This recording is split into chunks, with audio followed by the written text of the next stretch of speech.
Okay. All right. So start tayo with the prayer. So let's put ourselves in the holy presence of God. In the name of the Father, and of the Son, and of the Holy Spirit. Amen. Lord God, thank you for giving us this avenue to gather tonight. Sana po bigyan niyo ng lakas ng loob yung mga batchmates namin na magpatuloy kasi po alam ko po na hindi po sila mag-give up on this step that we are taking right now. And just like what we say, walang iwanan 2021. This we ask you, Christ our Lord. Amen. In the name of the Father, Son, and Holy Spirit. Okay, good evening everyone. So for our first session tonight, we'll be starting off with medical biochemistry and medical nutrition. So just like what they did on the review classes yesterday, so we'll be tackling the questions which we encountered nung written revalida natin. And may naka-on mic ata. Sorry. Okay. So yan, we'll be tackling questions na nakita natin nung written revalida natin plus questions nung remedials last year, batch 2020. Okay, so let's start off with online written revalida for our batch. So biochem questions started on number 16. So I hope you got the slides already. The slides are with your LOs. I think they sent it to your group chats na. So, yun. So you can follow through with me. I'll be writing sometimes dito sa screen so you can follow through. Okay, so first question. The following coenzymes are correctly paired with the reaction that it participates in. So here, you can answer this question by recalling your topic on coenzymes. So if you were able to attend also my lecture nung first year tayo, I showed a parang table. Ito, yung table na to. It's on slide number 6. Okay. So before we do this, tackle muna natin yung coenzymes definition. Okay, so coenzymes are found at the active site of the holoenzyme, which is formed by they help in forming the whole of the enzyme. So tumutulong sila para mangyari yung isang reaction, just like your enzymes. Kaya siya may co, kasi nag-a-assist siya sa mga enzymes. Okay, so most coenzymes, as you can see here, are derived from your vitamins. So mamaya makikita nyo may mga vitamin B1, B2, B3, ganyan. Tapos counterparts sila.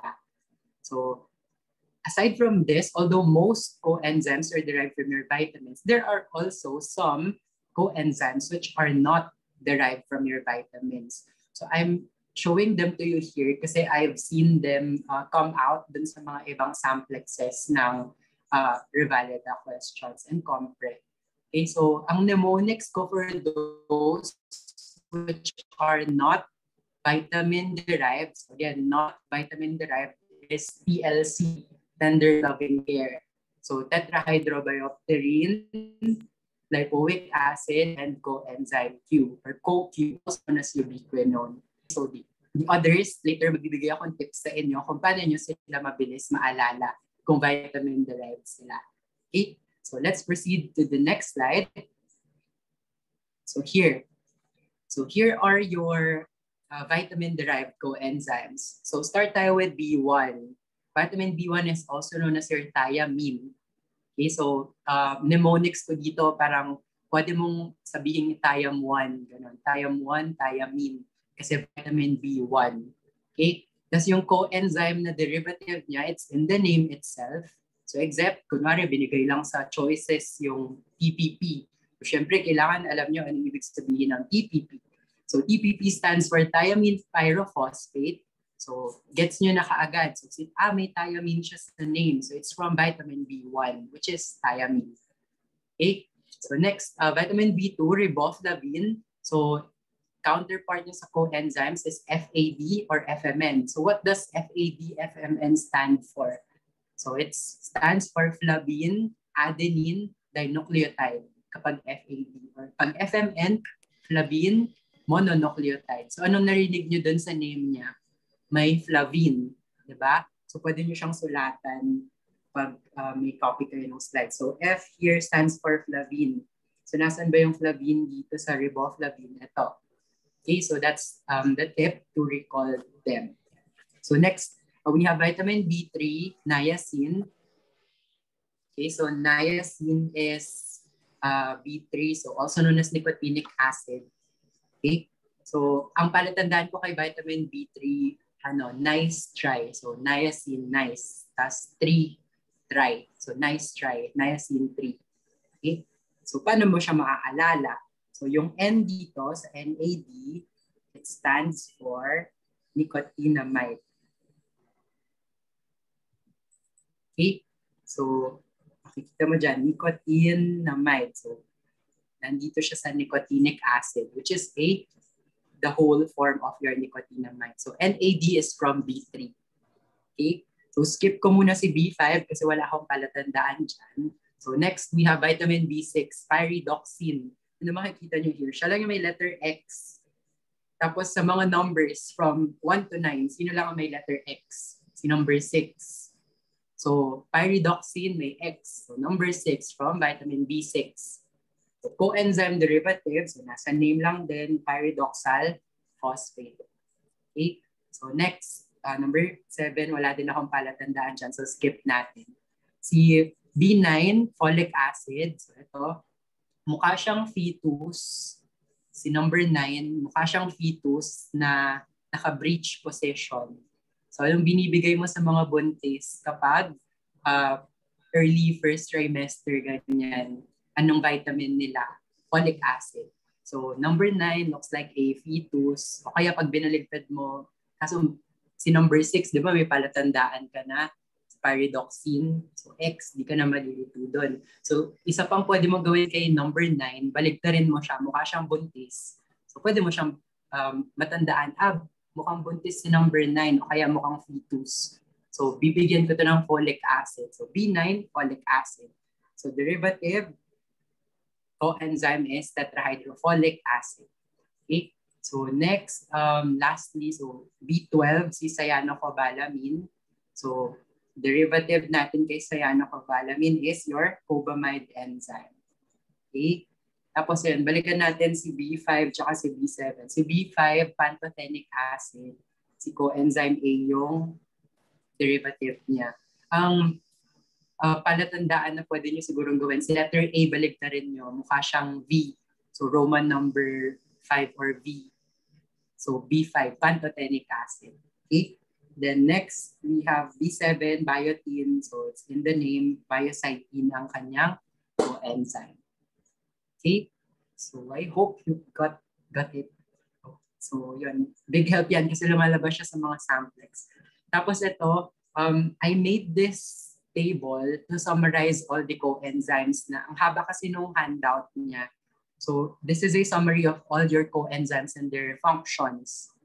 Okay? So lahat nung naka-highlight in yellow or orange, kung ano man nakikita ng color, itong first numbers 1 to 4, you can see they have the same functions, which is transfer of electrons and protons or redox reactions, right? Okay, so what makes number 4 here different lang is that meron siyang special reaction pa na isa. So si tetrahydrobiopterin, it also participates in your hydroxylation reaction. Okay, pero pwede din siya sa electron-proton transfer and redox. Okay, so again, pag naka-highlight in yellow, nagpa-participate in transfer of electrons and protons or redox reaction. So in addition, si number 4 participates in hydroxylation. Okay, so next, yung mga naka-highlight in blue, so here, as you can see, they all participate in acyl group transfer, or they are activated in the presence of sulfur. Okay, so acyl group transfer, tsaka presence of sulfur activation, activated sila. Okay, so pwede nyo ulit gamitin mnemonics dito. Kita nyo, magkakasama na naman silang tatlo. TLC, So ano nang nalaman nyo kay TLC kanina, si Tender Loving Care? Sila yung not vitamin derived, right? So ngayon, meron na naman silang similarities. Yung TLC, pare-pareho din pala ng function, which is acyl group transfer in the presence of sulfur. Okay? Right. So, si number 8 tsaka si number 9, wala sila actually similarity, pero wala na kasing ibang kulay kanina na mapili ako. So, nilagay ko na lang silang green. So, si pyridoxal phosphate, ang mnemonic ko sa kanya, DPR. So, DPR, decarboxylation, racemization, tsaka transamination. Okay? Tapos si biocytine, kaisa-isang reaction na coenzyme na nagpa-participate sa carboxylation. Okay. Tapos si 10 and 11, so may similarity din tong dalawang to. So si 10 and 11, yung naka-highlight in purple, pareho silang nagpa-participate sa carbon transfer. So ano lang pagkakaiba nila? Si tetrahydrofolic acid, 1 carbon lang. Okay? Pero si cobamide coenzyme or methylcobamide, alkyl group transfer. So if naalala nyo pa ano ibig sabihin ng alkyls, ito yung mga ethane, methane, propane, ganun. So sila yung CH4, CH3, CH4, and so on and so forth. So hindi lang siya limited sa 1 carbon. So pwede siyang 2 carbon, 3 carbon, 4, 5, and so on. Okay? So again, pag 1 carbon lang si tetrahydrofolate, pag more than 1 kay methylcobamide or cobamide coenzyme. Okay? Okay, so let's move to the next one. So practice muna tayo.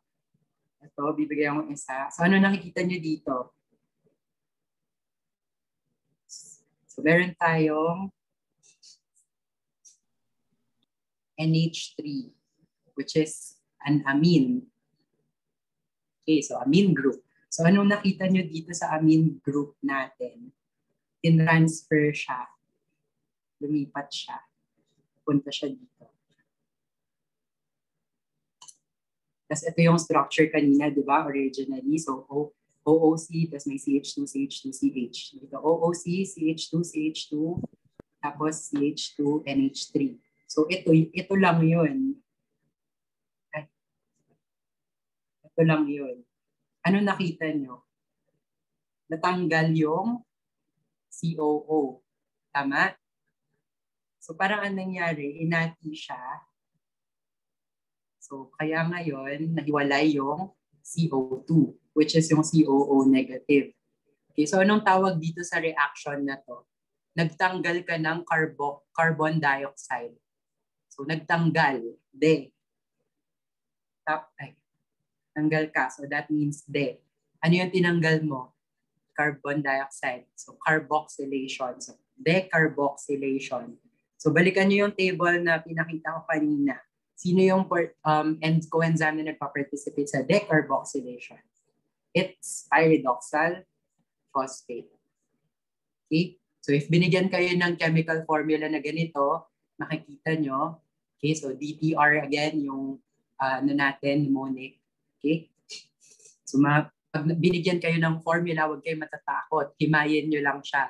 Ano yung tinanggal, ano yung dinagdag. So analyze mo. So dito, decarboxylation, pyridoxal phosphate. Okay? So next, one more practice. Bago natin sagutan yung isa. So dito, nung una, COOH, C double bond O, CH3 lang yung structure.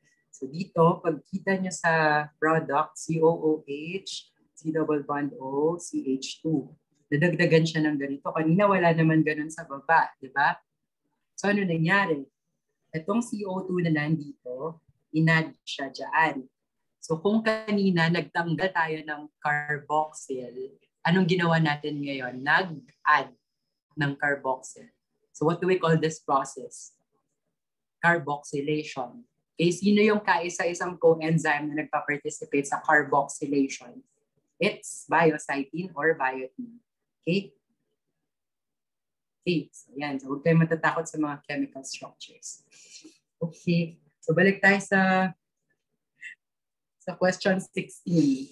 So, kaya nyo na siyang sagutan. So, ang tamang sagot dito sa 16, letter A, biotin is for carboxylation. Siya lang yung tama. Alright? Next na tayo, number 17. So, the amino acid that is correctly paired with its corresponding specialized product. So, the answer here is letter A, tyrosine and melanin. So, explain ko to using this table. So, medyo mahaba din yung handouts natin sa amino acids, no? So, ito, to make your life easier, make our lives easier. So, this is a summary of the table of amino acids and their specialized products. Okay, so si tyrosine, using tyrosine, you can form the following. So, catecholamines like dopamine or epi. Okay, so thyroid hormone. So, tyrosine, so thyroid. Okay. And also melanin. So baka i-trick kayo dun sa question, sino daw yung derived sa tyrosine, tapos pinair siya sa melatonin. So si melatonin, iba, sa tryptophan siya. Okay? So tryptophan, you have melatonin, serotonin, and niacin. Okay? Tapos histamine, and you have here the others. Okay, so I won't expound them na. So you can check this table out later when reviewing. Okay. So again, so you can answer that question na. So letter A, tyrosine, melanin. Okay. Next, number 18. The following amino acids can be synthesized from the citric acid cycle intermediates. So the answer here is letter B, aspartate. So, dalawa lang yung ipapaalala ko sa inyong amino acids dito na derived from the citric acid. So, that's using this cycle. So, may ni-square ako dyan, yung dalawa lang, oxaloacetate and alpha-glutarate. So, di ba naalala nyo, part sila ng Krebs cycle or your TCA cycle? So, if you're using oxaloacetate, you can form aspartate, which is the answer in our question. So another one, if you have alpha-ketoglutarate from Krebs, you can form glutamate. Okay, so here. So sila lang yung dalawa kong ipapaalala sa inyo na derivative from Krebs cycle na directly. Okay, so again, the answer for question number 18, aspartate. Kung may glutamate dyan, pwede mo din siya isagot, kaso wala. Okay. Okay, next. So, since we're talking about this topic na rin sa amino acids, naalala nyo pa ba yung ketogenic tsaka glucogenic amino acids? So, anong ibig sabihin kapag ketogenic? So, if they're ketogenic, they are degraded to acetyl-CoA, or these are amino acids wherein glucose cannot be made from. Okay? Kapag glucogenic, anong ibig sabihin? So, amino acids na pwedeng mag-produce ng glucose. Okay, so di ba genesis, tas glucose. So, ibig sabihin, pwede sila mag-produce ng glucose. Okay, so ito yung mnemonics natin. So, pag ketogenic, LL, dalawang letter L. Okay, pag both glucogenic and ketogenic, so they can go both ways. Yung mnemonics ay FIT. F-I, tas tatlong T. Okay? So, doon muna tayo sa ketogenic. Ano lang yung dalawang amino acids na letter L? Leucine tsaka lysine. Okay, so LL, ketogenic. So, pag both glucogenic and ketogenic, so FIT, F-I-T-T. So, F for phenylalanine, I for isoleucine, T, yung tatlong T na amino acids, tyrosine, tryptophan, tsaka threonine. Okay? So yung glucogenic natin, di ko na nilagyan ng mnemonics. So that's everything else remaining. So kung wala sila sa mnemonics, ibig sabihin, glucogenic lang sila. Okay? Okay, so recall nyo din yon later. Okay. So ito naman, medyo madaming mnemonics na kailangan for amino acids. Nakita ko din kasi tinatanong to sa practice sets. So, in-include ko siya. Baka ilabas din. So, makikita nyo here, so sa mnemonics na lang tayo kaagad. Okay. Dun sa first column natin, so form that enters TCA or Krebs cycle. Tapos dun sa third column natin, merong mnemonics or acronyms. Yung Castigo, yung FAG, PVIM, FAT, tsaka AA. So kapag Castigo, pwede silang ma-convert into pyruvate. Okay, tapos papasok sila ng Krebs. Okay, so again, si cysteine, kunwari, pwede mo siyang i-convert, pwede mo siyang gawing pyruvate. Si alanine, pwede mo din siyang gawing pyruvate. Si serine, pwede mo din siyang gawing pyruvate. So mnemonics natin dito, Castigo. Okay? Tapos next, alpha Kg, so FAG, so alphag, alpha Kg, alphag. Okay? Tapos, kunwari si proline, ano ibig sabihin ng mnemonics natin? Si proline, pwede siyang ma-convert into alpha Kg. So saan nyo nakikita si alpha ketoglutarate ulit? Sa Krebs cycle. Right? So pag si proline, na-convert mo siya sa alpha Kg, pwede na siyang pumasok sa Krebs cycle. Okay? So same as true with the next ones in here. So si threonine, pwede mo siyang i-convert sa succinyl-CoA. So si aspartate, pwede siyang maging fumarate. Si asparagine, pwede siyang maging oxaloacetate. So ganun lang yung ibig niyang sabihin dito sa table na to. Okay? And exciting so much. Next. So here, we also have more tables. So dito, si threonine, pwede siyang maging acetyl-CoA. Si tryptophan, pwedeng maging acetoacetyl-CoA. So gano'n lang yung ibig niyang sabihin. So pwede nyo silang balikan mamaya. So kung trip nyo nang mag-memorize ng mnemonics, gano'n. So ito yung mnemonics sa third column. Okay. Alright. So practice tayo for this topic. So a ketogenic diet should include which of the following acid? So it's asking for ketogenic diet. Which of the following amino acids are or is ketogenic? What's our mnemonic? LL. So leucine and lysine. So very good. So letter A is the answer, lysine. Okay. So next. Ayan. Okay. So next, which of the following amino acids does not have its carbon skeleton entering as pyruvate? So ano yung mnemonic natin sa pyruvate kanina? Castigo. Okay, so pwedeng, sino yung nandun sa Castigo? Ayan, so sila cysteine, alanine, serine, threonine, tryptophan, glycine, and hydroxyproline. Okay. So si arginine yung wala doon. So wala si arginine dyan. Okay.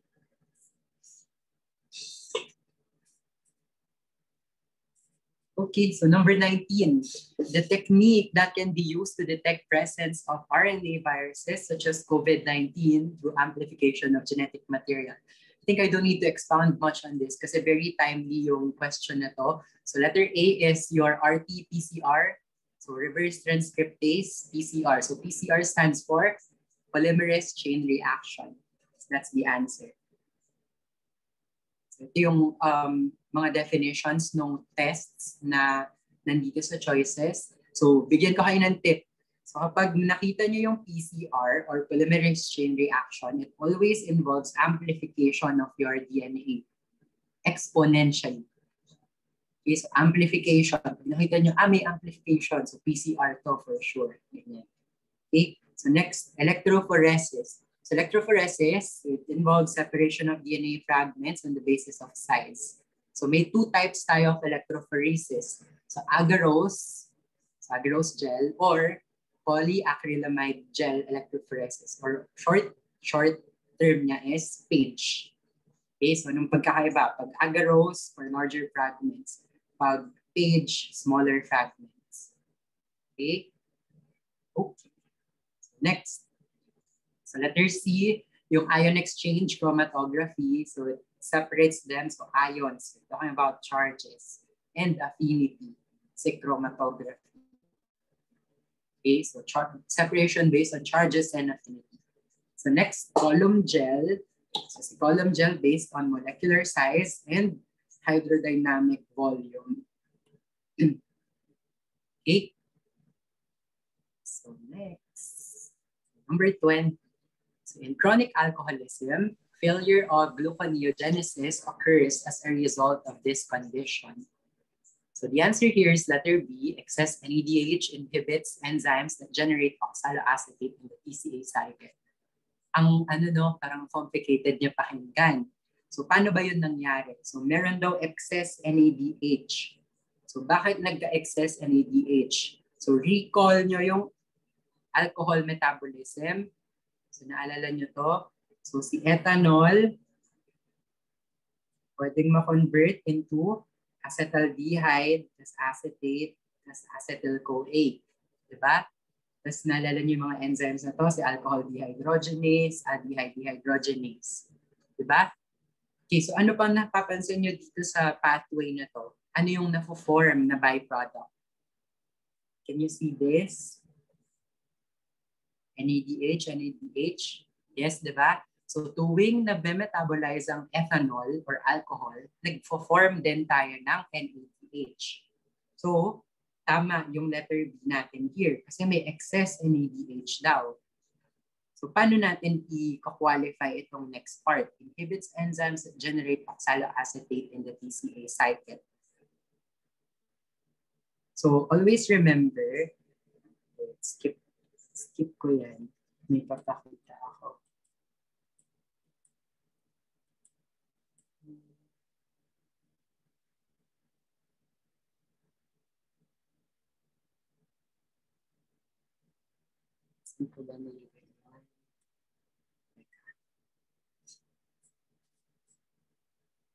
Here. So nasa ano to? Nasa slide number 43 pa siya. Hindi ko napag-doktor. Okay. So anong meron dun sa ano natin, sa alcohol metab? Meron tayong excess NADH, di ba? Mataas ang NADH natin. So anong mapapansin nyo here? Dito sa dalawang boxes natin. So meron ako nilagay here, stimulated in high energy state. So pag meron tayong high energy state, so that's during high ATP levels or excess or high NADH levels. So nasi-stimulate yung mga processes na nandito. Okay? So paano naman kapag low NADH state? So ito yung mga nasi-stimulate. Yun nandito sa kabilang box. Okay? So kanina may excess NADH tayo. Anong sabi dun sa choice? Anong sabi sa choice natin? Excessive NADH inhibits the TCA cycle. Tama ba yun? Nasaan ba yung TCA cycle natin or Krebs cycle? Saan nyo siya nakikita? Sa low energy state or sa high energy state? Asan siya dito sa table na to? Nasa low energy state. So, kanina, kung may excess tayo ng high energy or excess NADH, wala dito yung Krebs. So, ibig sabihin, nai-inhibit yung Krebs cycle. Kasi si Krebs, favored siya kapag low energy state tayo. Okay? So, balik tayo doon. Don't worry, babalikan ko yung question na mamaya.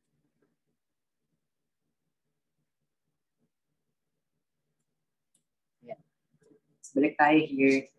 So letter B is the answer because excess NADH inhibits enzymes that generate oxaloacetate in the TCA cycle. Or for short, it inhibits the TCA cycle. Okay? So that's number 20. So 21. Vitamin C promotes wound healing by this mechanism in maturation of collagen in connective tissue. So in order for us to answer this, you need to recall this pathway. Daming pathway sa biochem, no? So dalawa lang yung hydroxylation. Ito yung most important first step sa collagen biosynthesis. So hydroxylation. So in the cross-linking of collagen, so we have two residues involved. So prolyl residue and urlysyl residue. So what do you see in here? The reaction is called hydroxylation. So what is on the middle of the reaction? Ascorbate. Ascorbate is also known as your vitamin C. Okay? So kung wala tayong ascorbate, kunwari, ayan, wala si ascorbate, magtutuloy ba tayo sa collagen synthesis, which is important in wound healing? Okay, so kung deficient tayo ng vitamin C, bababa rin yung rate ng hydroxylation ng mga residues na to. So therefore, it also affects your wound healing capacity. Okay, so that's why vitamin C is important for wound healing kasi it participates in collagen synthesis, specifically in the hydroxylation of your prolyl and lysyl. Okay, so that's the answer. So promotes hydroxylation of proline and lysine residues. Okay, that's 21. So 22, in glycolysis, in order to trap glucose and commit the substrate to utilization, this reaction of glucose and other sugars is initially catalyzed. So the answer here is step 1 of your glycolysis, which is phosphorylation. So didiscuss ko sa inyo ng mabilisan si glycolysis. Ito siya. So naalala nyo pa to? Yung 10-step pathway natin, si glycolysis. Glycolysis. So break down natin yung word para mas maalala nyo siya. Ano ibig sabihin kapag lysis? Lysis means you are breaking down something. Okay? Or cutting or breaking down. Glyco for gluco or glucose. Okay? So meaning, glycolysis is the breakdown of glucose. So glucose, sa last step, magiging siyang 2 moles or molecules of pyruvate. Okay, so hinati ko lang itong pathway pero magkadugtong dapat din. Okay, so itong nandito sa letter A na picture, yan yung tinatawag nating preparatory phase. So that's step number 1 to 5 of glycolysis. Then letter B here on the right, that's your payoff phase or step 6 to 10. Okay, so again, steps 1 to 5, preparatory, step 6 to 10, payoff. Okay, so nasan yung tinutukoy natin kanina na step? Ano yung sabi natin? Phosphorylation. So that's the step 1 of glycolysis. So it involves your enzyme hexokinase and that's phosphorylation. So ano ibig sabihin pag phosphorylation ulit? Phosphorylation. So nagta-transfer ka ng phosphate group. Okay? So ano nangyari? Si glucose, tinransferan mo daw siya ng phosphate group. Kaya ang code na sa kanya ngayon, glucose 6-phosphate. Okay? So nag-undergo siya ng phosphorylation. Okay? So what do you recall about glucose in terms of its permeability in cells? Diba in most cells, they can freely permeate because of the transporters that we have.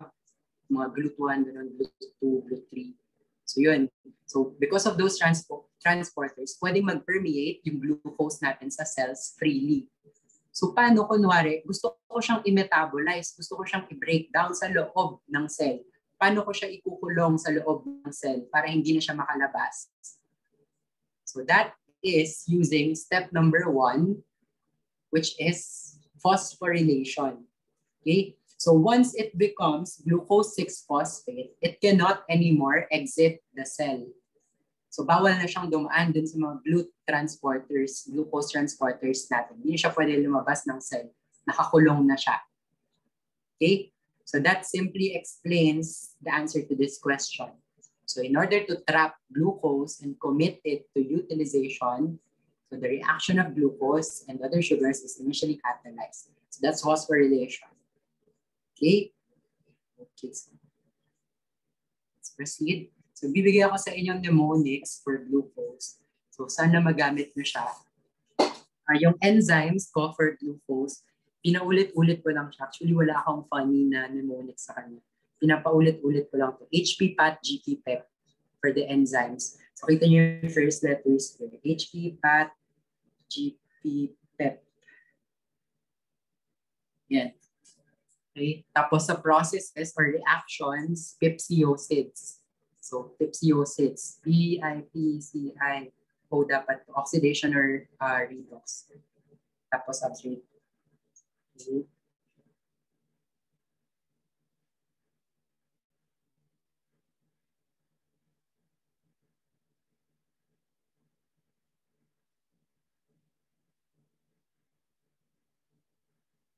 Okay.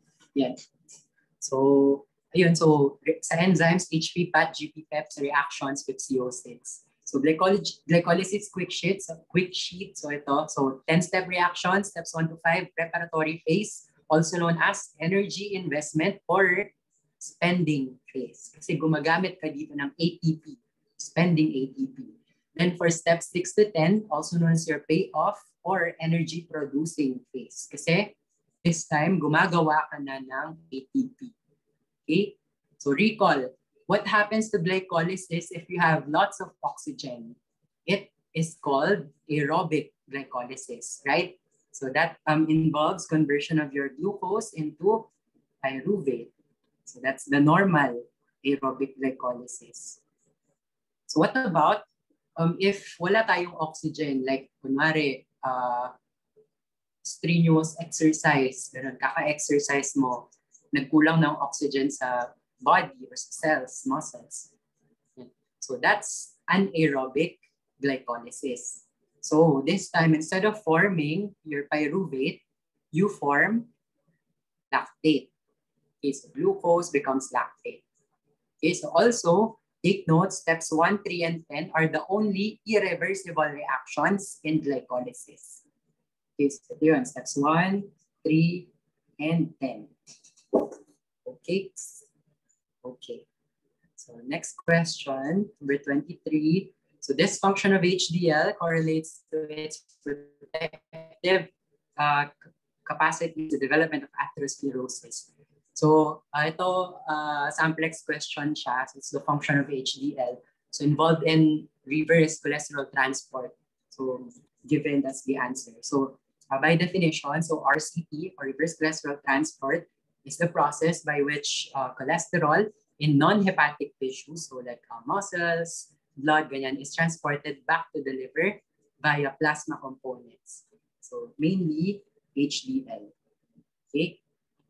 So, pag nakita nyo si RCT or reverse cholesterol transport, that's for HDL. Okay, so next.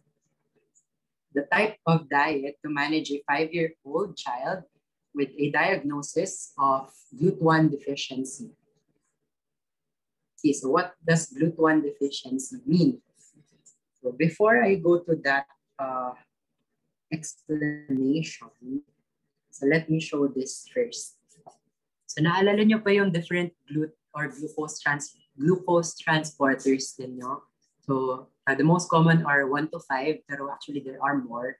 Okay, so ito, this is a good mnemonic. I just used this before. I saw it from Google lang.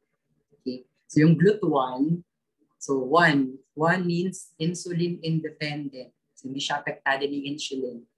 Tapos, sino daw yung number 1 organ sa body? So that's the brain. Number 1 cells in your blood, so RBCs. Number 1 layer in your eye, cornea. So, si GLUT1, found siya sa brain, sa RBCs, siya sa cornea. Okay? Tapos, yung 1, looks like letter I, so independent siya sa insulin. Okay? So, dito naman sa table natin, here, nakikita niyo yung mga iba pang significance ng ibang glucose transporters at saan niyo sila nakikita. So, just to summarize, GLUT1, 2, and 3 are all independent. Okay, so 1, 2, 3 independent. Si 4, dependent na yan sa insulin. Okay? So another thing, so si GLUT1, which is our topic for this question, is found in the blood-brain barrier, and in a lesser extent heart, and plus the cornea. Okay? So yun. So since si GLUT1 found siya sa blood-brain barrier or sa brain, so kung GLUT1 deficient yung bata dito sa question na to, so ibig sabihin, okay, so ano ibig sabihin nun? Hindi nakakapasok yung glucose sa loob ng brain. Hindi siya nakaka-permeate sa loob ng blood-brain. So, ibig sabihin si brain natin, wala siyang glucose supply. Kasi nga, deficient yung GLUT1 ng batang ito. So, anong pwede nating ibigay sa kanya? So, anong alternative ng mga glucose sources natin? So, pwede tayo magbigay ng ketone bodies. Okay, so amino acids, from amino acids or from your fatty fats. Okay, so actually, yung letter A natin, pwede siyang tumama kung nilagay sana nilang high or moderate fat. Si letter D, pwede din siyang tumama kung nilagay nilang high fat, moderate cholesterol, kaso low yung nakalagay. Okay, so ang pinaka-best answer dito, letter B, ketogenic. Again, you want a ketogenic diet here. So ketogenic, you can get it from your ketone bodies, from amino acids, or from your fatty acids. Okay? Right. So again, but bawal yung glucose dito? Kasi kahit anong bigay mo ng glucose sa bata, hindi siya papasok sa brain. Kasi walang GLUT1 or deficient ang GLUT1 dito kay child. Okay, so next. So last question for the written Revalida, part 1. So this dietary modification is advised to post-gastrectomy patients with complications of dumping syndrome. So dumping syndrome, let's define it first. So dumping syndrome usually occurs in patients who have undergone gastrectomy or pyloric manipulation and fundoplication. So here in this image, you can see here gastrectomy. So tatanggalin dapat nila yung stomach here kasi may problem, maybe may carcinoma sa stomach. So tinanggal. Tapos yun, from this portion, ano nangyayari? Diretso na agad siya sa duodenum. Diretso na agad siya sa intestines. Dito in this case, jejunum siya dumiretso. Okay, so ano nangyayari? So pagkakain ng isang tao,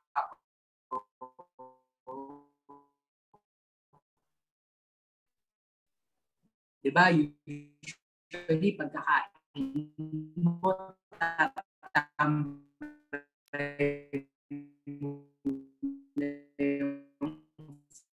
sa stomach, which is known as your gastric phase of digestion. Wala na silang stomach. Pupunta ka agad siya sa intestines mo. So if it becomes dumping syndrome. Okay, so there is loss of normal regulation of gastric emptying. Okay, so now how do we manage these patients? So let's go back to this. Patients with dumping syndrome. So small meals spread throughout the day. So take note small. Kasi nga, pag madami, babagsak lang yun kaagad sa intestines. So dump, magda-dump, kumbaga. Tapos, yun, yung mga naka-underline, yan yung preferred. So proteins and fats are better tolerated because they're hydrolyzed slowly. So instead of choosing simple carbohydrates, you choose complex.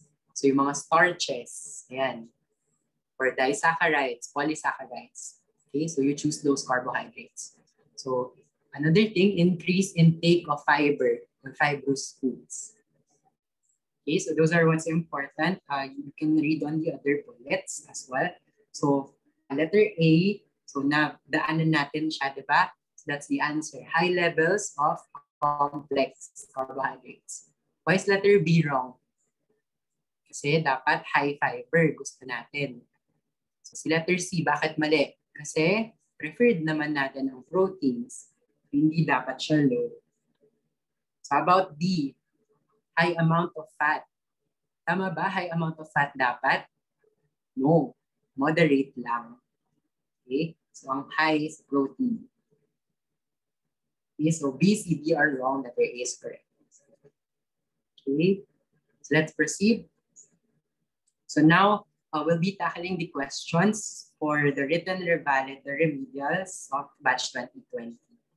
So let's start off with number 16. Yan, so kayang-kaya nyo na itong sagutan dapat kasi na-discuss natin siya kanina. Which of the following coenzymes is derived from a vitamin? Okay, so that's letter C. Cobamide. Anong vitamin siya nang galing? Type niyo sa chat box.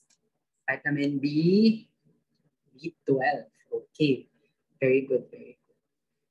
Okay, so let's, ayan, so ito yun, yung table kanina. Okay, so next number, 17. So what cellular component of bone primarily originates from mesenchymal progenitor cells? So to answer this question, you need to know the definitions of your osteoclast, osteoblast, and osteocyte. Kasi nalilito tayo parati dyan. So pag class, so pag osteoclast, it's for bone destruction. Okay, let me charge lang.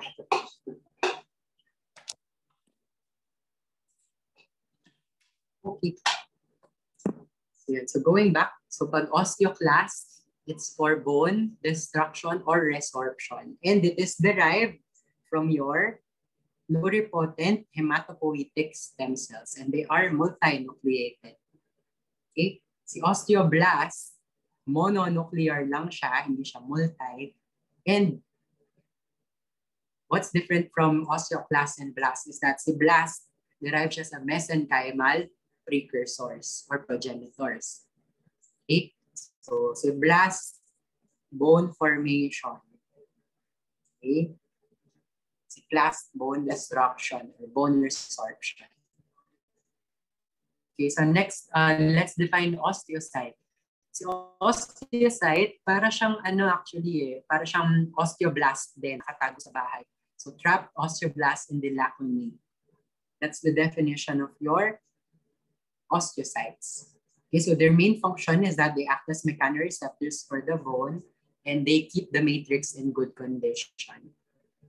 Okay, so last two here, so marami actually organic non-collagen proteins, pero ang binigay lang sa choice is osteocalcine tsaka si osteopontin. So they are part of the organic component of the bone matrix. So may tanong ako, medyo related siya sa question na to. Ano yung naalala niyong main organic component ng bones? Collagen, type, number. So you can type it on the chat box. I will wait.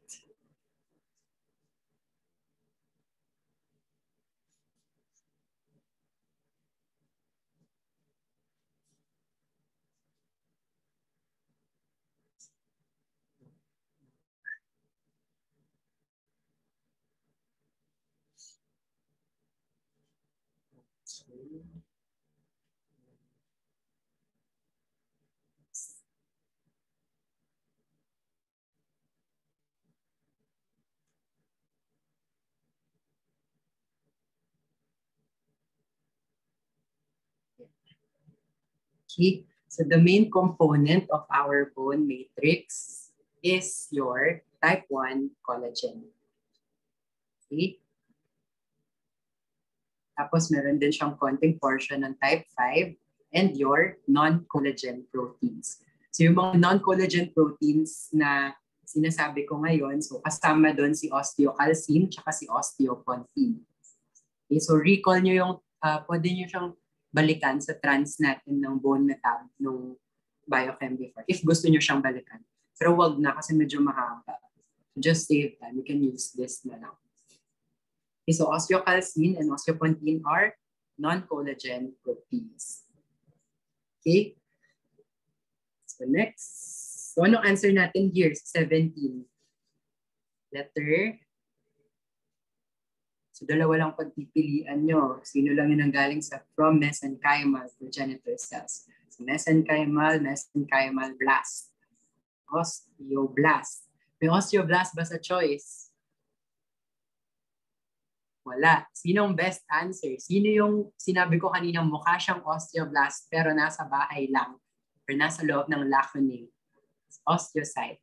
So the answer here is letter C, osteocyte, because your osteocytes are also osteoblasts, but they're inside the lacunae. Okay? So next.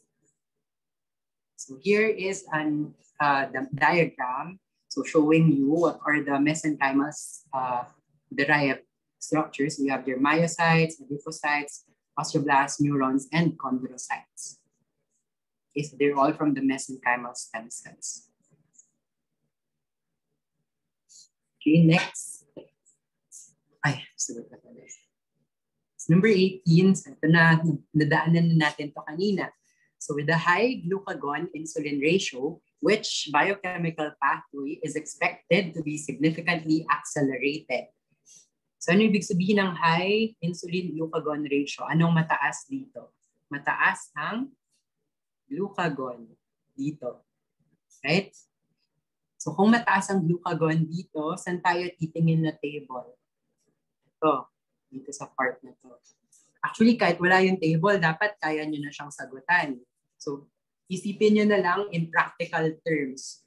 Si insulin, saan nyo siya ginagamit? Para sa mga diabetic patients, right? Anong function ni insulin? Pababain ang blood glucose. So, ibig sabihin, ang gustong gawin ni insulin, stimulate niya yung mga processes na nagpapababa ng glucose. So, vice versa kay glucagon. Si glucagon gusto magpataas ng blood glucose. So, gusto niyang stimulate yung mga process na glucose forming. Okay, so bigay tayo isang example. So, you can answer me on the chat box. Si glycolysis, anong ginagawa? Sinisira niya yung glucose. Tama? So, it breaks down glucose. Is it stimulated by insulin or glucagon? If it lowers glucose levels. Okay, so that's right. So it's stimulated by your insulin. So another thing, glycogenolysis. So bine-breakdown mo si glycogen. Glycogenolysis. Pag bin-breakdown mo si glycogen, ano magiging form niya? Glucose. Tama? So pag marami ka nang na-breakdown na glycogen, dadami rin ang glucose. So therefore, it is stimulated by glucagon. Okay, so that's right. So here are the other clues that you can use on the table or on the two boxes here. Okay, so if you see involvement with increase of CAMP or your cyclic adenosine monophosphate, so it's always involved with the increases in glucagon. Okay, so fatty acid oxidation or beta oxidation as opposed to your fatty acid synthesis or triacylglycerol synthesis. Pag beta oxidation, breakdown yan. Okay? So, balik tayo sa choices. Aerobic glycolysis. Stimulated ba ito by glucagon? No. So, glycolysis breaks down glucose, bababa ang glucose. Glycogen synthesis. So, instead of having glucose, ini-store mo siya as glycogen. So, kumukonti yung glucose na nasa blood. Kasi kino-convert mo siya sa glycogen. So, hindi ito stimulated by glucagon. So, next, triacylglycerol synthesis. So, saan siya ulit? Sa insulin. So, mali din yung D. So, the answer here is letter C, fatty acid oxidation. Okay. So, next. So, which of the following is a purine nitrogenous base? So, the mnemonics that I use here, so purine bases, purga. So, ano yung GAH? Purga. Purine ga. Guanine, adenine, and hypoxanthine. So, pyrimidine, so cut the pie.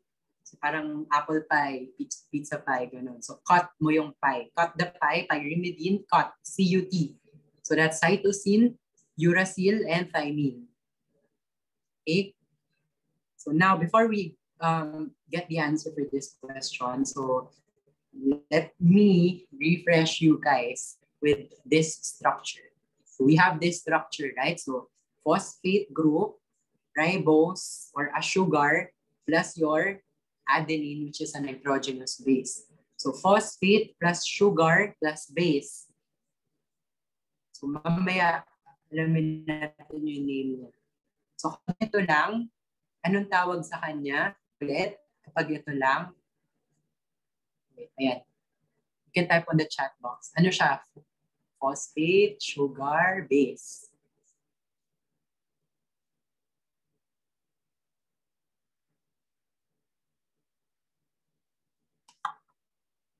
Okay, so medyo sige ako nang sasagot. So, okay, so base lang yan. A nitrogenous base. Okay, so next. So ito yun, nitrogenous base siya. So next, how about if ganito lang yung structure? May sugar plus a base. What do you call it? What do we call it? So this is your nucleotide synthesis pathway. Sugar plus base is known as your nucleoside. Okay? So next, pag binalik ko na si phosphate, ang tawag na sa kanya, nucleotide. Okay, so take note, hindi na siya side, tide na siya. Okay? Right. So yan. So base, nucleoside, nucleotides. So ito, baka malito kasi kayo, may mga times na, kunwari si adenine, tapos ilalagay sa choices, adenosine. So magugulat kayo, tinatanong lang pala sa question, which of the following is a purine base? Base yung tinatanong, hindi nucleoside. So baka piliin nyo bigla, adenosine. Eh yung base, adenine lang. Okay? So be careful with them. So ito, may isa pa nakakalito. Si cytosine. Sasabihin niyo sa sarili niyo, hala, akala ko ba pag may osine, nucleoside, ikakaiba tong si cytosine, base siya, pero may name siya sa cytosine. Ay may osine siya sa name niya. Okay? Yung nucleoside na name ni cytosine is what you call your cytidine. Okay? So recall nyo to sa susunod or pag binalikan niyo ulit tong i-review. Okay? So let's answer this question again. So number 19. Which of the following is a purine nitrogenous base? Okay, so ito yung sinasabi ko. Pag nakita nyo sa agad sa letter A, may adenosine sa purga. Letter A. So pagpiliin nyo to kaagad. Pero hindi pala siya yung tamang sagot. Kasi osine, nucleoside, not a base. So wrong. Cytosine, pyrimidine yan. So mali. Uridine, pyrimidine din yan. Mali. So you're left with letter B. Okay? Next, number 20. Which group of amino acids have side chains or groups that are neutral at pH 7.0 but polar? So bibigyan ko kayo ng tip dito. So ito yung table, as you can see here. So ito yung mga positively charged, ito yung mga negatively charged. Ang mnemonics ko sa mga positively charged at negatively charged. Kapag positively charged, HKR. Pag negative, DE. So ano ibig sabihin nun? Nalala nyo pa yung abbreviations ng amino acids? Pag H, histidine. Pag K, lysine. R, arginine. So ito yung mga basic amino acids. Yung DE, aspartic or aspartic acid. Yung E, glutamic acid. So sila yung mga acidic amino acids. Okay, so as you can see, basic amino acids are positively charged. Acidic amino acids are negatively charged. Okay, so try natin sagutan dito sa mga choices. Sa letter A, may arginine. So wala, eliminate ko na kaagad yan kasi hinahanap ko neutral. Gusto ko walang charge. Okay, so A, mali. Sa letter B, may glutamate, may lysine, may aspartate. Lahat charged, hindi neutral, so mali ang B. Si letter C, isoleucine, leucine, asparagine. Nandun ba siya sa basic and acidic? Wala, right? Okay, so paano ko ito sasagutan? I'm left with letter C and D. Hulaan ko na lang ba? So this time, ito na yung bibigay ko sa inyong parang take home na aralin nyo. Familiarize yourselves with the structures of the amino acids if kaya. Okay? Pag nakikita nyo may OH yung structure niya, so ito may OH, ito may OH, ito may SH, ito may carbonyl group, amide group. Yan. So yung mga yon na nakikita nyo, polar sila. If you recall from chemistry, tuwing dumadagdag ang OH, ang SH, ang carboxyl groups, yan, nagiging more water-soluble or more polar. Okay? So the answer here is letter D, si serine, threonine, glutamine. So they're all polar. Si letter C natin, nandito siya sa taas. Isoleucine, leucine, si asparagine nandito, though. So polar siya. Pero yung dalawang kasama niya, non-polar. Okay? Right, so that's number 20. 21, which of the following can lead to termination of signals? So madali lang to. So letters A, C, and D, so they all are for activation. So may clues actually dito sa ano na to, sa choices nila. So sa formation, dito muna tayo sa dimerization pala. Sa dimerization of 2-tyrosine kinase receptors, so that's the only thing that you need to remember about tyrosine kinase. So pag nag-dimerize sila or nag-fuse together, it leads to their activation. Okay? So that's it. Dimerization, activation. So bawal yan kasi termination hinahanap. So letter C, formation of ligand-bound active state. Kung active state na, pipiliin mo pa ba siya? May termination. So hindi. So next, Janus kinase binding to cytokine receptors. Naalala niyo si JAK-STAT? JAK-STAT from before. So pag narinig niyo si JAK-STAT, activation yun parate. And it deals with your cytokine receptors. Okay? So once your JAK-STAT is formed, so only when they associate with ligand-occupied cytokine receptors, so this signals activation of your signals or membrane signals. Okay? So hindi din siya pwede kasi activation siya. Okay, so now how do we choose?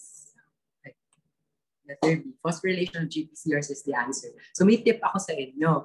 So paano kunwari sa choices dalawa? Dephosphorylation tsaka phosphorylation.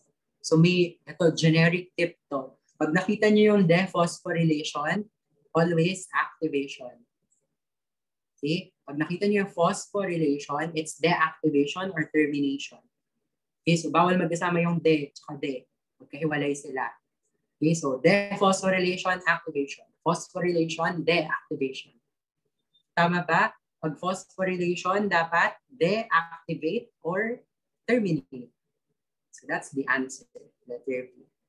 Okay, so we're almost done. Okay na ba mag-extend for a few more minutes? EJ? EJ, okay lang ba? Yeah, go lang, Robert. Okay. Thank you. Okay, so last three numbers. So which of the following fatty acids will have the lowest melting point? So ito samplex question din siya, no? Nang beses ko siya nakita sa mga biochem parts. So principle natin dito, the more double bonds that you have means more unsaturation and lower melting point. Okay? So, pero kapag more carbons, it increases the melting point. So here, we are looking for something which has the lowest melting point. So the answer daw is letter D. Bakit? So, medyo parang ano ba to? Ba't puro numbers? Mga Morse code, ganyan. So, decipher natin sila. Ano bang ibig sabihin ng C20, 4, semicolon 5, 8, 11, 14. So start tayo. Yung first number here pertains to the number of carbons of your structure. So meaning, so here we have 20 carbons. Okay, so next number. Ano tong number 4? But nasa after siya nung colon. So number 4 here, so the number after the colon is the number of double bonds in your structure. So meaning here we have 4 double bonds. Okay. Tatanungin mo ngayon, ba't may mga kasunod pang number? Ano ba itong mga to? Puro numbers. Okay. So actually, itong mga numbers na to, they signify the position of your double bonds. Okay. So sabi, uy, may 4 akong double bonds. Nasaan yung mga double bonds ko na yon? Nasa carbon number 5, nasa carbon number 8, carbon number 11, tsaka carbon number 14. Okay, so these are the locations of your double bonds. Okay? So you can apply that. So try ko ulit dito sa sa letter C. So C18, 2, 6, 9. So ibig sabihin, this is an 18 carbon structure with 2 double bonds at locations carbon 6 and carbon 9. Okay? So ganun lang siya. So ito, 0 yung zero yung double bonds. So wala nang kasunod na numbers. Okay? So ngayon, apply natin yung principle. The more double bonds that you have, the lower is your melting point. Which of the following here has the highest number of double bonds? That's letter D, dog. Okay, that's why it's the answer here for this question. Okay, so it has 4 double bonds. Okay, next, 1-week-old boy presented ito. Samplex question din to. Ilang beses siya natanong, lagi ito lumalabas. So, unusual maple syrup smell. So, agad-agad, MSUD, yung sagot, maple syrup urine disease, MSUD. So, paano natin siya sasagutan? Ano bang meron sa MSUD na condition? So, look at this pathway. So, sa MSUD, there are 3 amino acids involved, which are your leucine, and isoleucine, and valine. So, this is the metabolic pathway undergone by your 3 branch chain amino acids. So, as you can see here, merong enzyme na na-block. Your BCCAD complex is blocked. Yan. So, hindi makapag-proceed yung reaction natin pababa kasi wala tayo ng BCCAD enzyme. So, that is the condition which we call maple syrup urine disease. So, a deficiency of your branch chain alpha-keto acid carboxylase complex enzyme. Okay? So, what happens here? Kung blocked yung portion na to, blocked yung portion na to, ano mangyayari? Lahat nung nandito sa taas, mag-a-accumulate sa system natin. Kasi hindi siya na-metabolize. So, tataas lahat. Ayan, tataas sila. So, as you can see, dito sa elevated natin, elevated plasma and urinary levels of leucine, isoleucine, and valine, plus their alpha-keto acids. So, ito yun, alpha-keto isocaproate, methylvalerate, keto isovalerate. Okay, so, and their alpha-keto acids. Okay? Right. So, yan yung nangyayari sa MSUD natin. So, how do we answer this? 23. The answer is letter A. The answer is letter A, high ketones. Okay, kasi ulit, tumataas ang mga alpha-keto acids dun sa pathway natin. Okay. Next.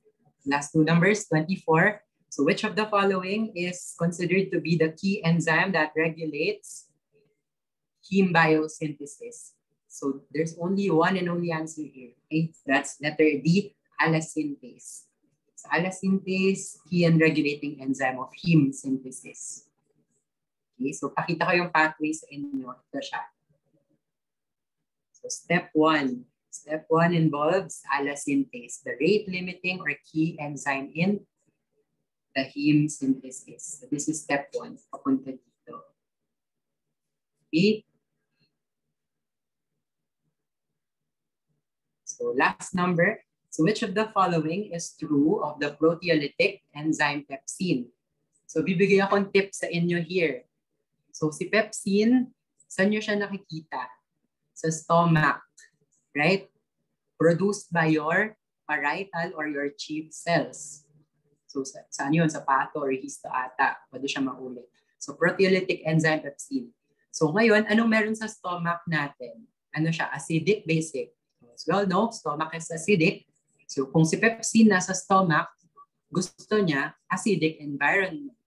So pwede ko na agad piliin yung letter C kasi active siya sa low pH or acidic environment. Okay, so explain ko lang bakit mali yung A, B, and D. So zymogen is activated by the addition of more amino acids. So ano yung zymogen form ni pepsin? Naalala niyo pa yung mga zymogens or sleeping enzymes? So kunwari, mga ogen, ganyan, yung mga may ogen, si trypsinogen, chymotrypsinogen. Pag may ogen sa name, zymogens sila. So sleeping or inactive pa yung mga yun.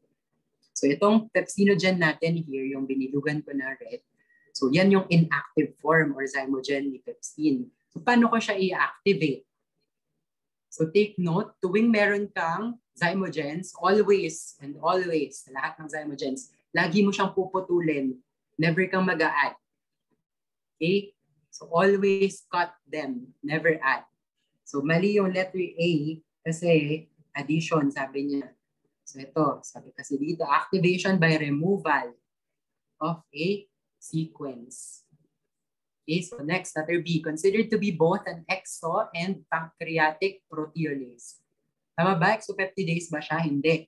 Kasi si pepsin, endopeptidase. So, ang clue dyan, pepsin, inside, endo, in. Okay? Endopeptidase. So, wrong. Lastly, proteolytic enzyme that is activated by trypsin. So, there are two ways of activating your pepsinogen for it to become pepsin. So that's through autoactivation and autocatalysis. So pag autoactivation, it is through intramolecular reactions in the acidic pH. So it just needs an acidic pH for it to be activated. So that's number one. Number two, pepsinogen is activated by another pepsin. Kaya siya autocatalysis. Pag autocatalysis, you catalyze yourself. Okay, so self-catalysis. Okay, so auto-self. Okay, so si pepsin, siya rin mismo yung nang-motivate sa kanya. Okay, so kaya mali itong letter D kasi trypsin ang sabi. Dapat pepsin. Okay, so the answer is letter C. So yun, ano yung sabi ko dito? Si pepsin, minomotivate niya yung sarili niya. Pero pwede din siyang ma-motivate or ma-activate ng acidic pH or ng environment niya. So yun, I hope ganon yung maging environment natin as clinical clerks of batch 2021. That aside from us motivating ourselves, we are also surrounded by an environment which motivates us. So yun, keep that in mind that you're not alone in this journey and lahat tayo papasa, promise, tiwala. So yun, thank you so much and I hope you learned a lot from this session. So good luck and God bless on your exam on Sunday. Thank you, Robert. Thank you. Sobrang galing as usual. Thank you, Robert. Thank you, Idol. Okay, so wait lang tayo. Siguro start tayo 8:20.